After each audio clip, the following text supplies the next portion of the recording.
안녕하세요. 저는 이제 30대 중반에 접어든 여성이랍니다. 제가 20대 말에서 30대 초에 겪은 황당한 사연을 말씀드리려고 용기를 냈어요. 어느 날 동네에서 가장 큰 마트 사장님이 저를 보자고 하시더라고요. 제가 그 마트에서 아르바이트를 오래 했고 마트 사장님은 저를 참 마음에 들어 하셨었죠.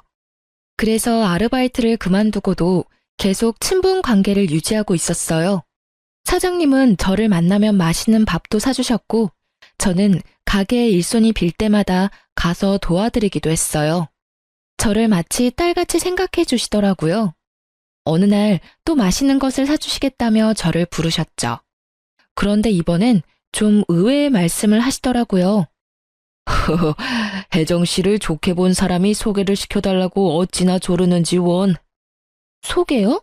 무슨 일자리인가요? 일자리가 아니라 소개팅을 시켜달라는 거야. 그런데 이 집이 아주 좋은 집안이에요. 아들과 아버지가 같이 사업을 하는데 꽤 잘 되나 봐. 그 집으로 시집가면 아마 혜정 씨 팔자 필걸? 저는 이 말을 듣고 좀 의아했답니다. 저는 시골 출신으로 고등학교를 졸업하고 바로 서울에 올라와서 직장 생활을 좀 하다가 지금은 부동산 중개사 자격증을 좀 따볼까 하고 준비 중에 있었거든요. 사업체를 운영하면서 부유하게 잘 사는 집에서 며느리감으로 찍을 만한 사람은 절대 아니었죠. 그런데 그 아들도 그렇고 집안에서도 그렇고 그저 얌전하게 살림하고 아이 낳아 키울 현모양처감을 원한다죠. 그러다가 사장님 마트에서 저를 보았다고 했어요. 그리고 마음에 들어 사장님께 다리를 놔달라고 부탁한 거죠. 얘기를 들어보니 서울에 얼마 남지 않은 일반 주택에서 살고 있는데 경치도 풍광도 마치 외국 예쁜 도시 같은 방배동에 있는 큰 집에서 살고 있다는 것이었어요. 저 역시 굳이 결혼 생활과 직장을 병행해야겠다는 생각은 없었기에 사장님이 말씀하신 대로 한번 만나나 보자 싶었죠. 안녕하세요. 혜정 씨 말씀 많이 들었습니다. 저는 굳이 내세울 게 없는 사람이라서 아마 사장님이 다 말씀하셨을 거예요. 첫 마디를 떼는데 아주 겸손하게 자신을 소개하더라고요. 인상을 보니 부잣집 아들답게 아주 귀티나는 인상이었어요. 남자 피부가 어찌나 하얀지 여자 피부 같더군요. 얼핏 보기에도 밖으로 나다니지 않고 사무실에만 있는 사람으로 보였어요. 아무튼 첫인상이 나쁘지 않은 사람이었답니다. 그래서 두 번째, 세 번째 만남을 가지게 되었죠. 3번 정도 만났을 뿐이었는데 그 사람은 제가 편했는지 먼저 만났던 여자와의 연애담까지 들려주는 거였어요. 남들이 보면 잘 나간다고 할 만한 커리어우먼이었는데 어떻게든 자기 주장을 관철시켜야 속이 풀리는 성격이었대요. 그런데 이 남자는 그런 성격과는 반대의 성격을 가진 것 같았어요. 먹는 것이든 만나는 장소든 굳이 자신의 뜻을 내세우지 않더라고요. 몇 번을 더 만나보았지만 뭐든지 저를 먼저 배려했고 여러 가지 면에서 여자한테 자상한 남자였어요. 만난 지 6개월 정도가 되었을 쯤에 생각보다는 좀 이른 프로포즈를 받게 되었어요. 하긴 그 사람이나 저나 홍기가 꽉 찬 나이였죠. 우리 집에서도 제 결혼에 대한 걱정이 슬슬 나오기 시작했고 그 사람 집안에서도 빨리 며느리를 보기를 원한다고 했어요. 그래서 서둘러 상견례 날짜를 잡았죠. 다행히 상견례는 화기애애한 분위기에서 잘 끝났답니다. 그리고 결혼 준비를 위해서 우리 엄마와 그 사람의 어머니가 만나면서 결혼 준비가 조금 삐끗하더라고요. 다름이 아니라 예단 때문이었어요. 예비시댁은 아버지 쪽으로 형제가 3분이시고 어머니 쪽으로 5남매라고 하시더군요. 그런데 아버지 쪽이나 어머니 쪽이 모두 좀 사시는 집안들이라서 결혼할 때 예단들이 좀 크게 오고 갔던 모양이더라고요. 그러니까 예비 시어머니의 말은 받았으니 갚아주어야 한다는 것이었죠. 그런데 말씀하시는 것을 들으니 샤넬이니 구찌니 하는 브랜드 이름이 왔다 갔다 했고 심지어 아버지 형제 되시는 분들께는 명품 로고가 붙은 양복 한 벌씩은 모두 해드려야 한다는 거였어요. 이 밖에도 요구가 많았죠. 우리 집도 사실 시골에서 그렇게 가난한 집안은 아니었지만 예비 시어머니가 말하는 그런 예단을 모두 갖춰주는 것은 거의 불가능한 일이었답니다. 그래서 결혼 준비가 일단 소강 상태에 들어갔어요. 뭐야, 집안 형편 안 본다면서. 그런데 이렇게 예단을 크게 해오라고 하시니 이건 나를 며느리로 맞이하기 싫다는 얘기나 마찬가지잖아. 그게 아니라 엄마도 조심스럽게 말씀을 꺼내신 거라고 하시더라고. 받은 것이 있으니 돌려줘야 할 텐데 어떡하나 하고 말이야. 이건 자기가 이해를 좀 해줘. 그 대신 우리 살 집값은 넉넉하게 해주신다고 했어. 예비 남편을 통해서 그 정도 예단 준비는 우리 형편으로서는 불가능한 일이라고 몇 번을 전했는데도 남편의 어머니가 그 예단에 대한 입장을 굽히지 않더라고요. 자꾸 이러시면 우리 집 형편상 나는 이 결혼 다시 생각할 수밖에 없어. 부모님 사시는 집 팔아서 예단 준비를 할 수는 없잖아. 결국 결론이 나지 않을 이야기가 돌고 돌다가 예비 시집에서 한 가지 제안을 하더라고요. 지금까지 받은 것을 생각해서 어느 정도 수준을 맞춰서 돌려줄 수밖에 없으니 예단은 시댁에서 알아서 하겠다는 것이었어요. 그 돈을 그런데 우리 신혼 살림 집값에서 좀 많이 충당하시겠다는 거였죠.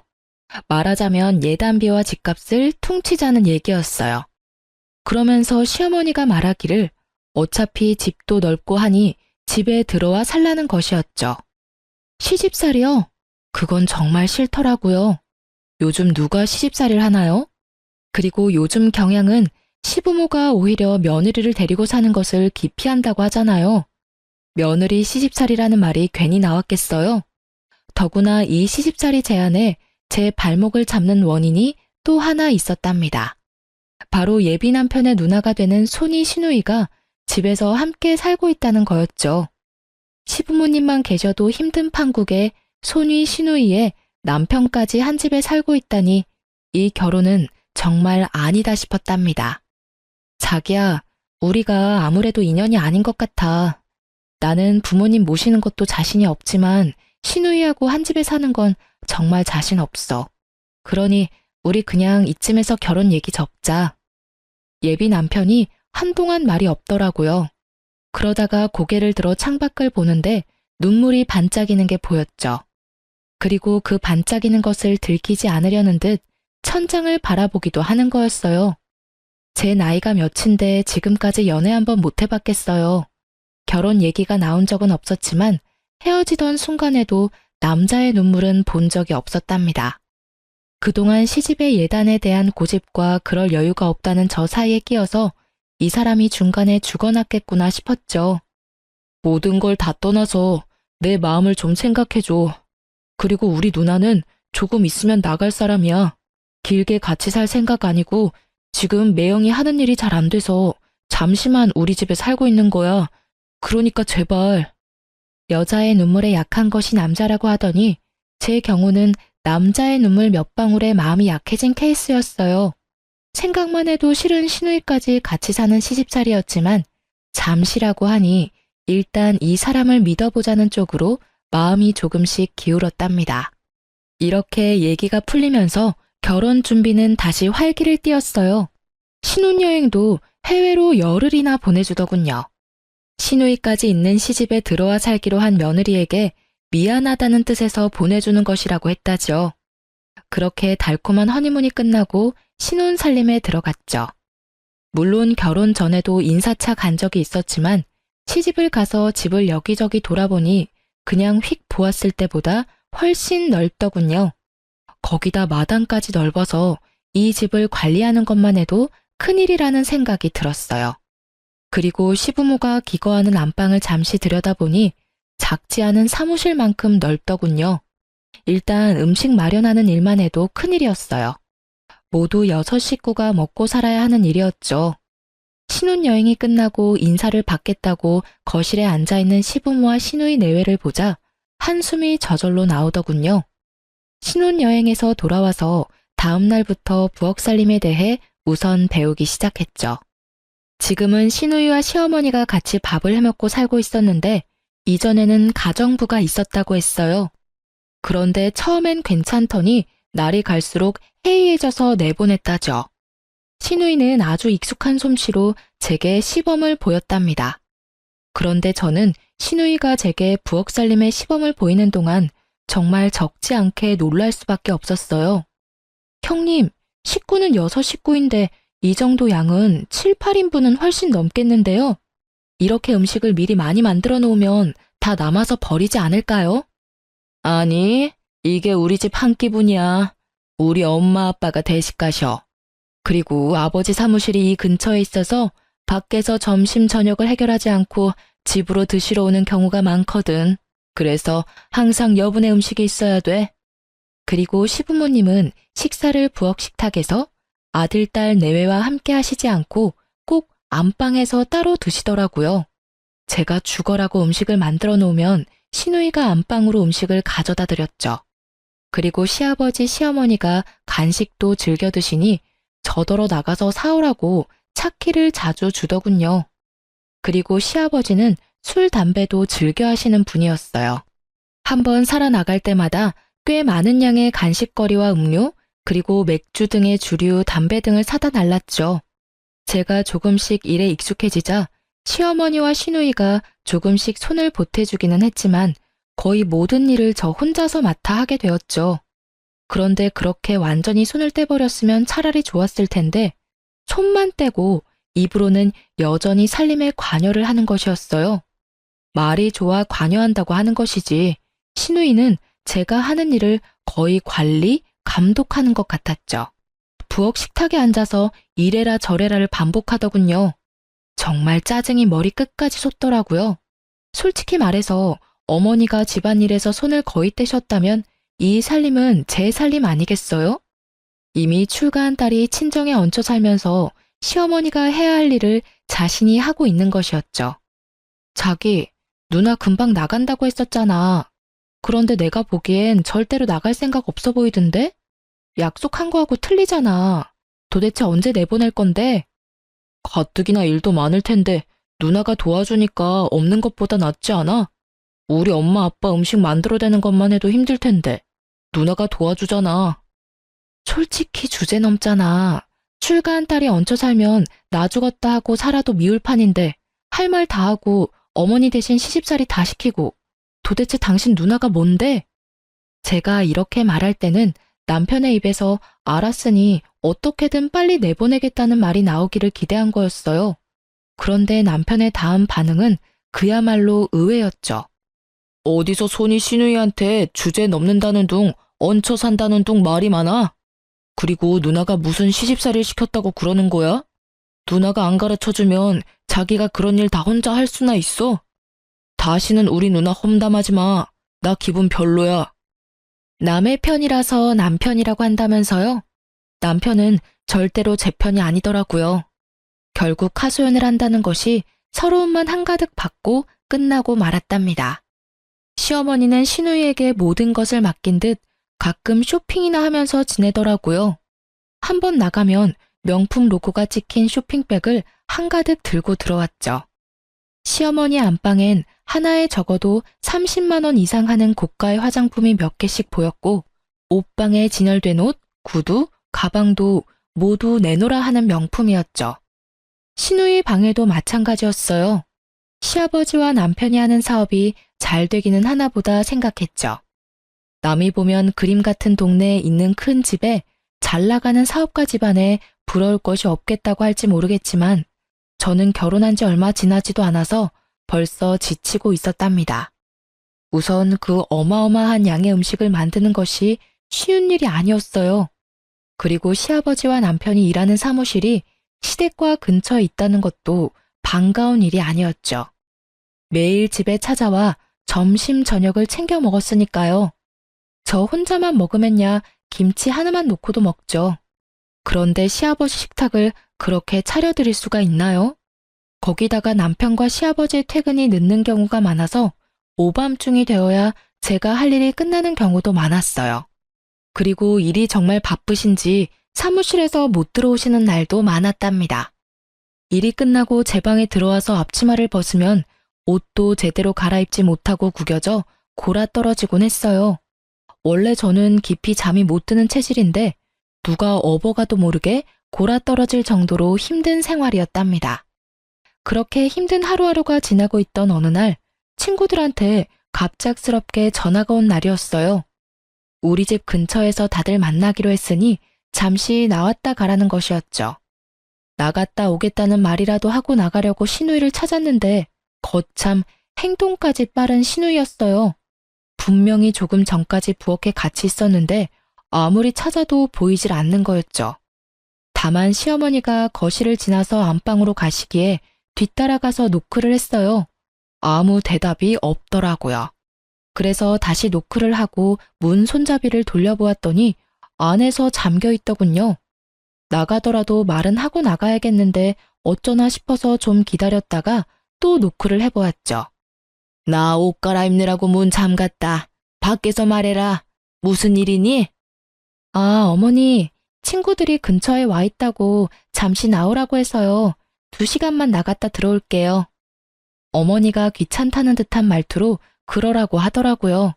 그래서 저는 혹시 몰라 식탁에 어머니가 먹을 점심 식사를 준비해두고 하늘하늘한 천으로 덮어두고 친구들 모임에 나갔죠. 그런데 모임에 나가기 위해 대문 밖을 나서다가 웬 아줌마가 우리 집 주변을 배회하는 것을 보게 되었답니다. 그런데 그 아줌마가 대문에서 나오는 저를 보더니 얼른 시선을 피하면서 다른 곳으로 가버리는 것이었어요. 그저 길을 찾는 사람이겠지 했답니다. 나가서 수다를 떨다 보니 저녁을 준비할 시간에서 조금 지난 시간에 집으로 돌아가게 되었어요. 자네, 도대체 살림하는 사람이 어딜 이렇게 돌아다니다 오는 거야? 그리고 저 식탁에 차려놓은 건 누구 코에 붙이라고 차려놓은 거냐고. 나가기 전에 형님을 찾았었어요. 그런데 안 계시기에 어머니 드실 것만 차려놓고 나간 건데요. 뭐가 잘못됐어요? 도대체 시부모 모시는 사람이 저녁 준비는 어떻게 하려고 이렇게 늦었냐면서 신우이가 필요 이상으로 화를 내더군요. 형님, 제 손만 손인가요? 저 오기 전에는 형님하고 어머님이 다 하셨다면서요. 며느리가 무슨 음식 만들려고 시집 온 사람도 아니고 친구들 모임에도 잠깐 못 나갔다 와요. 그리고 저한테 시집에다 이렇게 해라 저렇게 해라 하시기 전에 형님 먼저 시댁에 할 도리 하시는 게 순서인 것 같은데요. 신우이가 그야말로 길길이 뛰면서 화를 내더라고요.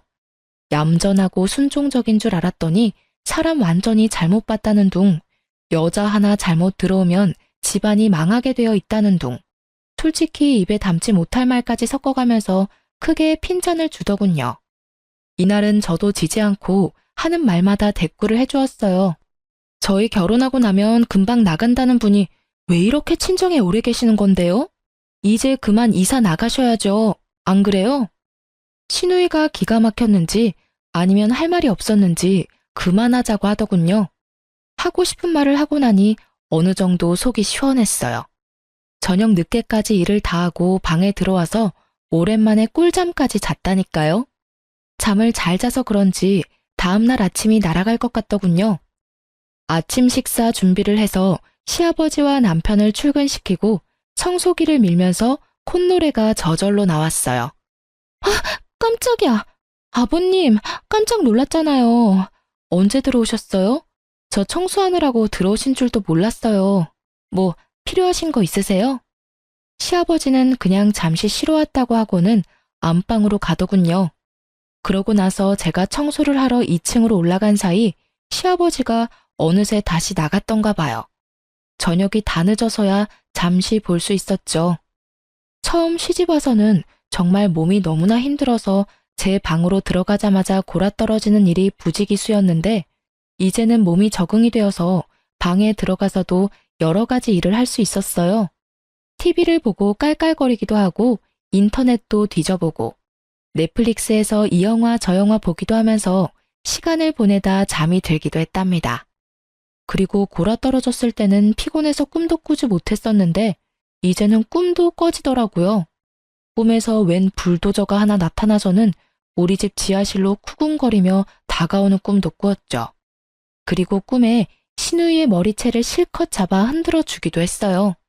비명이 마치 지옥 저 깊은 곳에서 들려오는 소리처럼 윙윙거리며 귓전을 울렸답니다.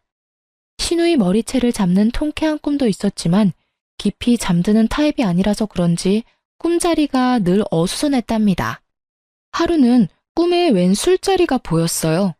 남자들 몇이 상을 두고 둘러앉아서 술을 마시면서 얘기를 하는 말소리가 두런두런 들리기도 했죠. 아무튼 잠에 골아떨어지지 않게 되면서 꿈을 자주 꾸는 통에 잠이 깊질 못했고, 그래서 낮에 졸린 나날이 계속되었어요. 그날도 요란스럽게 만든 아침을 먹고 시아버지와 남편이 출근을 했고, 집에는 시누이와 시어머니 그리고 저만 남아 있었죠. 제가 부엌에서 물잔을 씻다가 그만 바닥에 떨어뜨리고 말았죠. 크리스탈 물잔이라고 조심하라고 시누이가 말했었는데 또 한 소리 듣겠다 싶더군요. 그런데 제가 잘못 들었을까요? 쨍그렁 소리에 이어서 바로 발밑에서 또 한 번 쨍그렁 소리가 난 것 같았어요. 그렇지만 부엌 천장이 높아서 울리는 소리일까 생각도 했어요. 그런데 그게 아니었어요. 분명히 제가 떨어뜨린 물잔의 쨍그렁에 이어서 다른 쨍그렁 소리가 작지만 분명하게 제 귀에 들렸답니다. 일단 저는 시누이가 보기 전에 얼른 치워야겠다고 생각하고 깨진 물잔 조각을 깨끗이 치웠어요. 그러고는 시치미를 뚝 떼고 있었답니다. 그리고 또 며칠이 흘렀고 어느 늦은 밤이었어요. 자기 담배 냄새 너무 난다. 옛날엔 향수라도 뿌리고 다니더니 요즘은 그것도 안 뿌리나 봐. 그 담배는 도대체 언제 끊을 거야? 결혼하면 끊기로 했었잖아. 시부모는 이미 안방으로 들어간 뒤였고 우리 내외와 시누이가 같이 거실에 앉아 있었죠. 그날은 특히 남편에게서 나는 담배 냄새가 거실 전체에 퍼져 있는 것 같았어요. 제가 일어나서 거실 구석에서 탈취제를 찾아 거실에 뿌려대기 시작했죠. 계속 남편에게 담배 좀 작작 피우라고 잔소리를 하면서요. 아유, 이 동네에는 그런 애들 없는 줄 알았는데 고등학생들 몇이 우리 집 뒷마당 쪽 바깥 벤치에서 매일 모여서 담배들을 뻑뻑 피운다지 뭐야? 또 그 애들인가 보다. 시누이의 말에 괜히 애먼 남편을 잡은 것 같아 좀 미안했답니다. 그러던 어느 날 점심시간이 조금 지난 후에 시누이가 제게 또 심부름을 시키더군요. 시어머니와 시아버지를 간식, 음료, 술, 담배 뭐 그런 것들이었어요. 이제는 대략 한 번에 얼마나 사야 하는지도 알기 때문에 신용카드와 차키만을 받아가지고 마트로 향했답니다. 그런데 나가는 길에 얼마 전에 보았던 그 아줌마를 또 볼 수 있었어요. 또 우리 집 근처에서 서성이다가 제가 다가가니까 얼른 돌아서더라고요. 혹시 나쁜 의도를 가지고 그러는 사람이 아닐까 싶어 경찰에 신고를 해야 되나 생각도 들었죠. 그날 장을 봐가지고 와서 시누이에게 그 아줌마 얘기를 했어요. 제가 몇 번 집 주변에서 그 아줌마를 보았다고 하면서 이상한 사람일지도 모르니 경찰에 신고를 해야 할까를 물었답니다. 그런데 시누이의 반응이 필요 이상으로 예민하더군요. 경찰은 무슨 경찰이야? 길거리에 지나다니는 사람을 다 신고할 참이야? 우리 집 앞은 누가 지나다니지도 못하냐고. 네? 그게 아니라요. 형님, 몇 번이 다 같은 사람이었다니까요. 나쁜 마음을 먹고 그럴 수도 있잖아요. 빈집인지 확인하고 털어가는 사람일 수도 있고요. 그러니 신고하는 게 낫지 않겠어요? 시누이는 또 아주 단호하게 쓸데없는 생각 말라고 하더군요.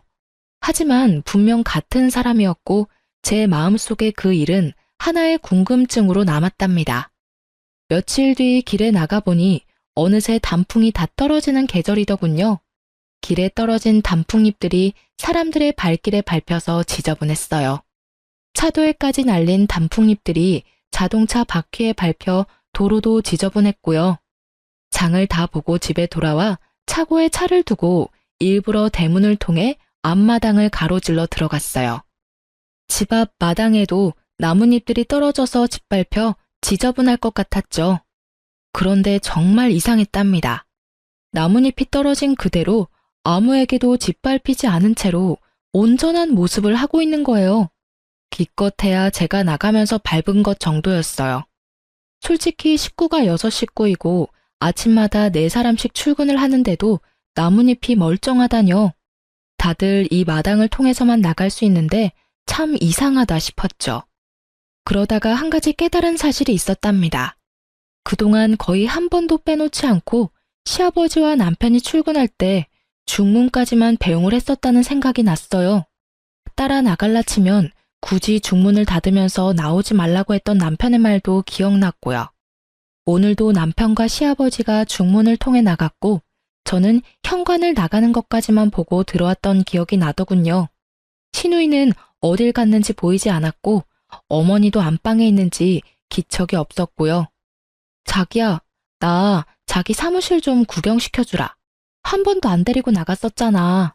아버님하고 자기가 일하는 곳인데 구경이라도 해야지. 사무실에 책상하고 의자밖에 더 있어. 구경하긴 뭘 구경하겠다는 거야? 생산하고 유통은 다 다른 곳에서 이루어지고 사무실은 그야말로 생산, 유통을 기록하는 곳일 뿐이라고. 굳이 그렇게 저를 데리고 나가지 않으려는 이유도 알 수 없었어요. 제 마음속에 짙은 의심의 먹구름이 뭉게뭉게 일었답니다. 점점 이상한 생각이 들기 시작했어요. 한 가지가 이상하다고 생각이 되니 그 밖에도 여러 가지 일들이 이상하다는 생각이 들었죠. 우선 시어머니도 이상했죠. 아침을 먹고 방에 들어가면 쇼핑을 하러 나가는 날을 제외하고는 하루 종일 나오질 않는 거였어요. 도대체 안방에서 혼자서 뭘 하길래 그렇게 나오질 않는 것일까요? 그리고 시누이 남편에 대한 생각도 들더라고요. 아침을 먹고는 항상 어느새 사라지고 없었다는 것을 저는 이제 깨닫고 있었답니다. 처가의 재산을 믿고 그러는지 특별한 직업이 없는 사람이었어요. 그런데 매일 어디를 가는지 집에 없는 것이었죠. 결국은 이 궁금한 문제들을 하나씩 풀어보려 마음을 먹었죠. 시어머니가 한번 들어가면 도통 나오지 않는 안방을 살피기 시작했어요. 그래서 저는 시누이가 심부름을 시키는 날 마음을 굳게 먹고 현관문을 나간 다음 다시 살그머니 안으로 들어왔답니다. 우리 방에 몸을 숨기고 바깥을 조금씩 살피면서 안방 문이 열리길 기다렸어요. 드디어 육중한 안방 문이 열리더군요. 그런데 그 방에서 시어머니와 함께 시누이도 나오는 것이었어요. 두 사람이 함께 나와서 뭔가를 의논하는 것 같더니 부엌으로 향하더라고요. 정말 모험이었지만 저는 얼른 발소리가 나지 않게 안방으로 가서 방문 안을 들여다보았어요. 일단 보기에는 이상할 것이 없었고 단지 장롱문이 열린 채 있었답니다. 그런데 저는 안방에 들어서면서 도대체 어디서 풍겨오는지 모를 아주 지독한 담배 냄새를 맡을 수 있었어요. 그러고는 분명히 장롱 뒤쪽에서 웅얼거리는 사람들의 소리를 들었죠. 정확한 내용은 알 수 없었지만 분명히 여러 사람들의 목소리가 섞여 있었어요. 너무나 무서워서 그만 안방을 뛰쳐나와 우리 방으로 가서 이불을 뒤집어 쓴 채 덜덜 떨었답니다. 그렇게 얼마나 시간이 지났을까 마음이 좀 진정된 다음에 용기를 내서 바깥으로 나갔어요. 뭐야? 내가 심부름 보냈었잖아. 여태 안 가고 뭘 하고 있는 거야? 형님, 제가 글쎄 신용카드를 안 가지고 그냥 나갔더라고요. 그래서 가다가 그냥 돌아왔어요. 카드 가지고 다시 나가야 해요.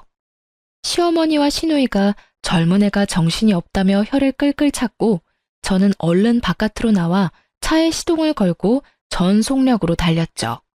집에서 먼 거리를 달려왔다 싶었을 때 주차할 만한 곳을 찾아 차를 멈췄어요.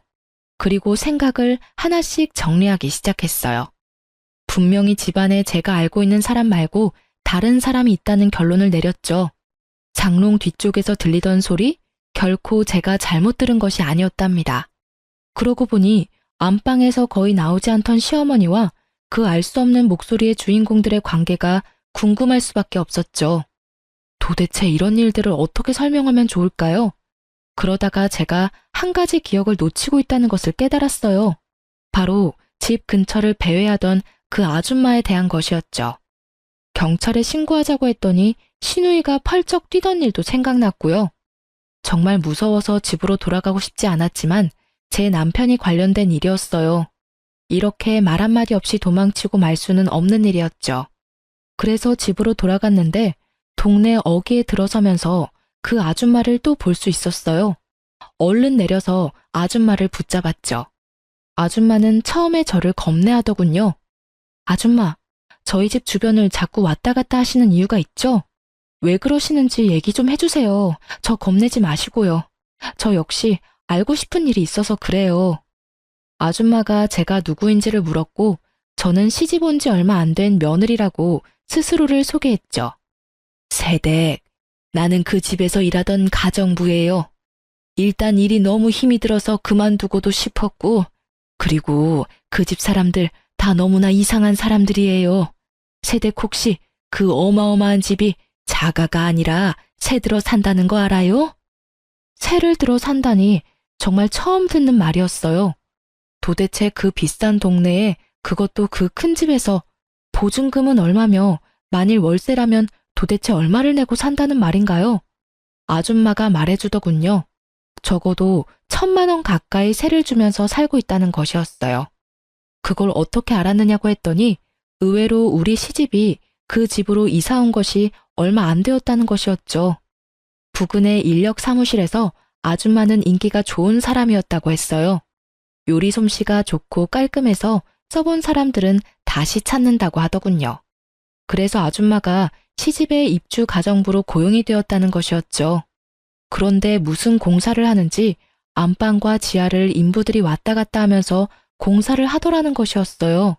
기간도 꽤 걸렸고 마당에 쌓인 자재들을 볼 때 큰 공사였다는 것이었어요. 공사가 다 마무리되었을 즈음 어떤 사람이 찾아왔는데 동네 사람들에게서 얘기를 들었다며 집안에 어떤 공사를 했는지 따져 묻더라는 것이었죠. 그런데 시어머니와 시아버지가 지하실이 지저분해서 깨끗하게 개조해 놓았노라고 그 사람들을 달랬다더군요. 원하면 나갈 때 원상복귀 하겠다고 했고요. 그때 아줌마도 슬그머니 집주인과 시어머니를 따라 지하실에 내려가 보았다고 했어요. 아니나 다를까 지하실이 아주 깨끗하게 사람이 거주해도 될 정도로 공사가 되어 있었다는 거였어요. 집주인은 지하를 다른 사람한테 세를 놓지 않겠다는 약속을 받고 돌아갔다죠. 그러고 그 다음부터 시집의 생활 습관이 완전 바뀌었다고 했어요. 우선 시어머니와 시아버지의 식사량이 대폭 늘었고 혼자서 아줌마가 다 알아서 하기는 힘들었대요. 아줌마가 혼자 일을 하기 어려워 다른 사람 한 명을 더 쓰게 해달라고 말했더니 시누이를 불러들이더라는 것이었죠. 그리고 그 다음부터 지하에서 무슨 소리가 나는 것을 가끔 들었다는 것이었어요. 그래서 지하실을 염탐하다가 결국 해고되었다는 거예요. 거기까지 듣고 서로의 연락처를 교환했어요. 그리고 집으로 들어갔죠. 갔더니 시누이가 또 길길이 뛰기 시작하더라고요. 어딜 나가서 이제 왔냐는 것이었죠. 나가다가 갑자기 현기증이 나고 어지러워서 병원에 갔다 오느라고 늦었다고 둘러댔어요. 다음 날 남편과 시아버지가 출근을 하더군요. 제가 사람 소리를 들은 곳은 분명 장롱 뒤쪽이었어요. 어떻게든 시누이와 시어머니를 바깥으로 불러내야만 확인이 가능할 것 같았죠. 고민하다 서울에서 일하고 있는 사촌 오빠한테 연락을 했어요. 저희 친정 큰아버지의 아들이었답니다. 오빠가 이야기를 자세히 듣고 잠시 생각하더니 제게 기막힌 방법 한 가지를 알려주었어요. 하지만 그 계획을 실행할 기회가 쉽게 오지는 않더라고요. 그 사이에 남편에게 언지를 주기도 했죠. 이 집이 자가가 아니라는 사실을 동네 사람들을 통해 들었다고 했어요. 남편이 흠칫 놀라더군요. 그리고 제가 남편을 떠보았어요. 도대체 왜 이렇게 큰 집에서 새를 들어 살아야 하느냐. 시누이네를 내보내고 집을 줄여 작은 아파트로 이사해도 비용을 크게 줄일 수 있을 것 아니냐고요. 남편이 자신은 결정할 권한이 없으며 부모님이 다 알아서 한다고 하더군요. 그리고 그 다음부터 그 얘기만 나오면 예민하게 구는 것이었어요. 저는 조용히 근거를 모아나가기 시작했어요. 그동안 제가 못 보았던 집안의 공간들을 살펴보라는 오빠의 말에 미지의 지하실도 살펴보기로 했죠. 마당에서 지하실로 들어가는 통로는 튼튼한 쇠문으로 되어 있었고 자물쇠까지 잠겨 있더군요. 그리고 뒷마당도 살펴보았어요. 뒷마당에는 놀랍게도 사람들이 많이 지나다닌 듯 나뭇잎들이 짓밟혀 있더군요. 그리고 그 나뭇잎의 방향은 안방의 창문 쪽을 향해 나 있었어요. 그러다 드디어 계획을 실행할 기회가 왔답니다. 시어머니가 제가 없는 것을 확인하는 것 같더니 시누이와 부엌 식탁에서 무엇인가를 심각하게 의논하더군요. 정말 좋은 기회였던 것이 의논이 길어지는 것 같았어요. 장부 같은 것을 펼쳐놓고 깜짝 놀랄 만큼 많은 현금을 쌓아놓고는 무언가를 열심히 계산하는 것이었죠. 그 사이에 저는 사촌 오빠가 가르쳐준 대로 방 안으로 숨어들었어요. 정말 가슴이 뛰고 무서워서 죽을 것 같았지만 오빠의 말을 믿고 그대로 했죠. 장롱문을 열어보니 역시 뒤쪽에서 분명한 말소리가 두런두런 들리더군요. 그리고 장롱 뒷판을 조심스럽게 앞뒤 좌우로 움직이자 뒷판이 움직이더라고요. 그러고는 문이 하나 보이는 것이었어요. 그 문을 살짝 열고는 저와 오빠가 계획한 대로 했죠. 불이야! 불이야! 큰일 났어요! 불났어요! 제가 소리쳤죠. 금방 안방의 연기가 자욱해졌고 그 연기가 아마 장롱 뒤쪽 문을 향해서도 퍼져갔겠죠. 그 순간 정말 믿을 수 없는 일이 벌어졌답니다. 장롱 뒤쪽 문이 활짝 열리더니 거기서 많은 사람들이 튀어나오는 것이었어요. 그 중에는 시아버지와 시누이 남편 그리고 제 남편도 보였죠. 출근을 했다던 사람들이 장롱 뒤에서 나오는 희한한 장면이었어요. 저는 비로소 초로에 접어든 부부의 음식이 왜 그렇게 많아야 했는지 그 이유를 알 수 있었답니다. 사람들이 튀어나오자 저는 침착하게 양동이에 물을 부어 불을 껐죠. 시어머니와 시누이가 안방으로 튀어들어오면서 이 모든 장면을 목격했어요. 그리고 급하게 저를 양쪽에서 잡더니 거의 쓰지 않는 1층의 작은 방으로 끌고 가더군요. 그리고 저를 밀어넣더니만 나오지 못하도록 바깥에서 문을 잠그는 소리가 들렸어요. 그런데 저는 그 작은 방 안에 오래 갇혀있지 않아도 되었답니다. 곧 일단의 사람들이 거실을 통해서 안방으로 뛰어들어가는 소리가 났고 제가 방 안에서 세차게 문을 두드리자 저를 밖으로 나가게 해주었어요. 사촌 오빠가 같이 온 사람들을 지휘하고 있었답니다. 제가 오빠와 일을 의논할 때 오빠가 해주었던 말은 이랬어요. 혜정아, 네 말을 들어보니 그것은 하우스를 운영하는 사람들의 수법이야. 하우스라는 것이 뭐냐 하면은 도박장이라는 거다.